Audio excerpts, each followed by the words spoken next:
Welcome to Magic Tale World, where every story comes alive with wonder. Let's open the book and begin our adventure together. Gather round, little adventurers, for a tale from the sunny savanna.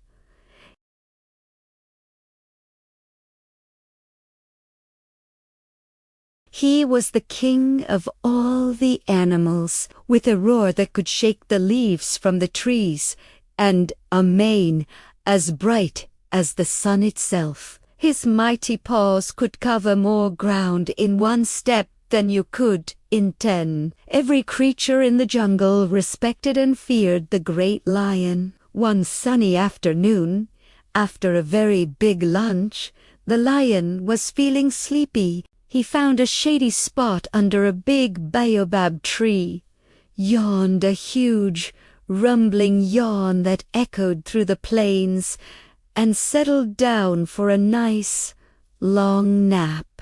The birds sang a soft lullaby, and soon the king of the jungle was fast asleep, dreaming of chasing gazelles and ruling his kingdom, while the lion snored a deep, powerful snore. A tiny field mouse with big, curious ears and a twitching nose scurried out from his little hole. He was on a very important mission, to find a juicy red berry for his dinner. He tiptoed quietly, sniffing the air. He saw the huge, sleeping lion and thought, "Wow, what a big, fuzzy mountain." Without thinking, he scampered right up the lion's tail across his broad back and was about to slide down his nose for fun. But just as he got to the tip of the lion's nose, the lion's whiskers twitched. "Kato!"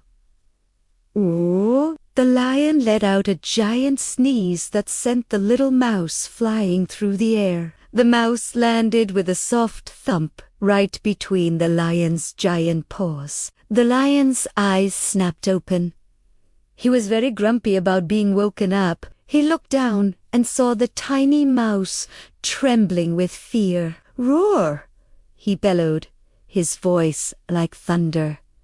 "How dare you wake me from my royal nap, you tiny little pest? I ought to eat you for a snack." The lion opened his massive jaws, showing his long, sharp teeth. The poor little mouse was so scared he could barely speak. "Oh, please, your majesty, forgive me," he squeaked in his tiny voice. "I didn't mean any harm, truly. I was just exploring. If you let me go, I promise I will never forget your kindness. One day, I may be able to help you in return." The lion stared at the mouse, and then he let out a huge, booming laugh that shook the ground. "Ha ha ha, you! Help me! The king of the beasts!"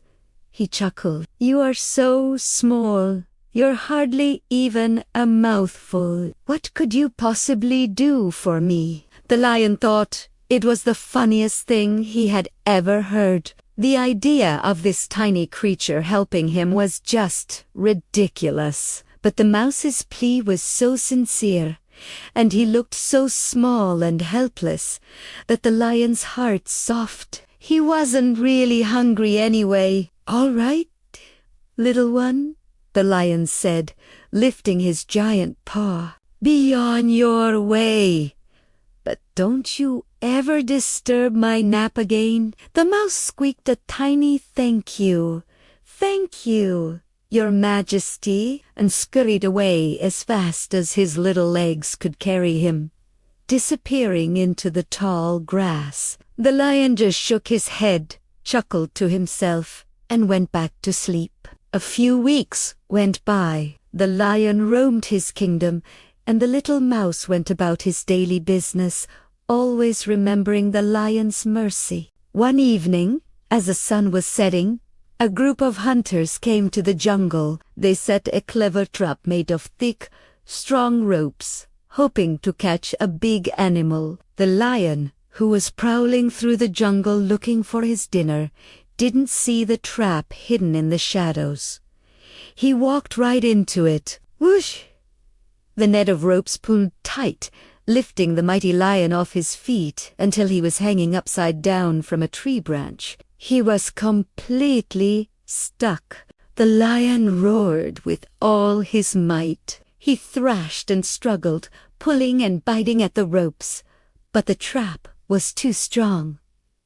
The more he struggled, the tighter the ropes became. His roars of anger soon turned into roars of fear and frustration. He was the king, powerful and strong, but he was helpless. His desperate cries echoed all through the jungle. Every animal heard the king's trouble, but they were all too afraid of the hunters to come near. They could only hide and listen to his sad roars. It seemed like there was no hope for the great lion. But one tiny creature heard the lion's roar and didn't hide. It was the little mouse. He recognized the voice of the king who had spared his life. His little heart beat fast, but he wasn't afraid. He remembered his promise. The king is in trouble, he thought. I must help him. He followed the sound of the roars, scurrying as fast as he could through the undergrowth, his little whiskers twitching with determination. He finally arrived at the tree and saw the sad sight. The magnificent lion, trapped and helpless in the hunter's net. The lion saw the little mouse approaching and sighed a heavy, sad sigh. It's no use, little friend, he rumbled sadly. Go and save yourself. Iam finisset. These ropes are too strong for even me. But the little mouse didn't run away. He looked up at the huge lion and squeaked with confidence. Don't worry, Your Majesty. I will set you free. The lion looked puzzled. How could this tiny creature possibly help? But the mouse didn't waste any time. He climbed up the tree trunk and onto the thick rope that held the net. Then he started to do what mice do best. He began to gnaw. He nibbled and nibbled with his tiny, sharp teeth. Now, now, now. It was hard work, and the rope was very thick. He chewed on one strand, then another, and another. Slowly but surely, the rope started to fray. One by one, the strands of the thick rope snapped. Snap! Snap! The little mouse worked tirelessly, his little jaws moving as fast as they could. The lion watched in amazement. This tiny creature, who he had laughed at, was now his only hope. After a lot of nibbling and gnawing, with one final, mighty snap, the main rope broke with a great whoosh and a thud. The net fell to the ground, and the lion was free. He shook his magnificent mane and stood up, stretching his powerful limbs. He was a bit dizzy from hanging upside down, but he was unharmed. The lion turned to the little mouse, who was proudly brushing the dust from his whiskers. The king of the jungle looked down at the tiny hero with new eyes. He was no longer just a small, funny creature. He was a brave and loyal friend. Thank you, the lion said, his voice soft and full of gratitude.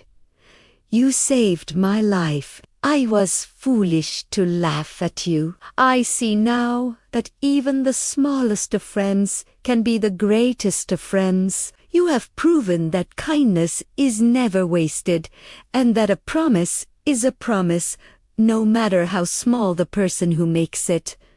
From that day on, the lion and the mouse were the best of friends. The mighty king of the jungle learned that true strength isn't about size or power, but about courage and kindness. And so, the big lion and the little mouse lived happily as respected friends in the great sunny savanna.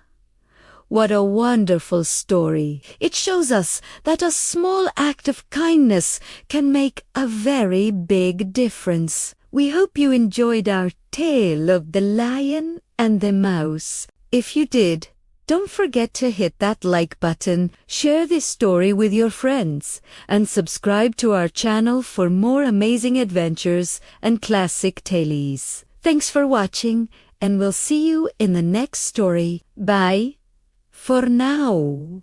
Thank you for watching Magic Tale World. If you enjoyed the story, don't forget to like, comment, and subscribe for more magical adventures tomorrow. See you next time!